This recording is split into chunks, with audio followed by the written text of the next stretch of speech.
RMP పీఎంపీల సమస్యల పరిష్కారానికి కృషి చేస్తానని ప్రొఫెసర్ కోదండరాం హామీ ఇచ్చారు. గుర్తింపు సర్టిఫికేట్ జారీ చేయాలన్న విషయాన్ని ప్రభుత్వం దృష్టికి తీసుకెళ్తానని తెలిపారు.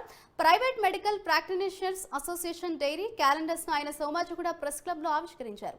గ్రామీణ ప్రజలకు వైద్యం అందడంలో ఆర్ఎంపీ పీఎంపీల పాత్ర కీలకమని అన్నారు. గత ప్రభుత్వ హయాంలో వీరి సేవలను పట్టించుకోకపోవడం విచారకరమన్నారు. తెలంగాణ ఉద్యమంలో అత్యంత కీలక పాత్ర పోషించింది ఆర్ఎంపీ పీఎంపీలు. ఆ పాత్రను గుర్తించి అప్పుడు స్టీరింగ్ కమిటీలో కూడా ఆర్ఎంపీ పీఎంపీ అసోసియేషన్ నాయకులను మేము సభ్యులుగా తీసుకున్నాం, శంకర్ గారిని.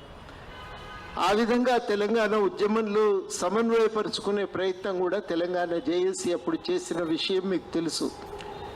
అప్పటి నుంచి తెలంగాణ ఆర్ఎంపీ పీఎంపీలు పెడుతున్న డిమాండ్ ఒక్కటే, ఏంటంటే మాకు గుర్తింపు ఇవ్వండి, వేధింపులను ఆపండి.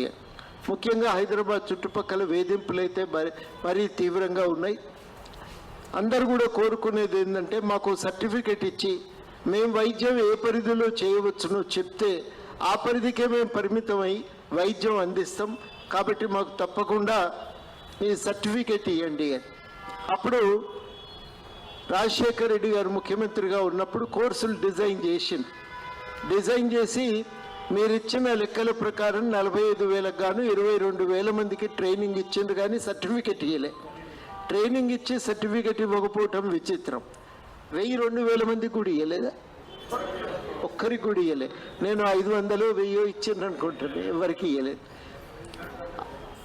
ఆ సర్టిఫికెట్ ఒకటి ఇస్తే మీకు కూడా ఏంటంటే గ్రామ స్థాయిలో వైద్యం అందిస్తారు అని మీకు అదొక అవకాశం, ప్రజలకు ఒక అవకాశమే. అది లాభమే, అది నష్టమేం లేదు. అందరికీ వైద్యం అందాలంటే గ్రామ స్థాయిలో ఒక వైద్య వ్యవస్థ అనేది ఉండాలి.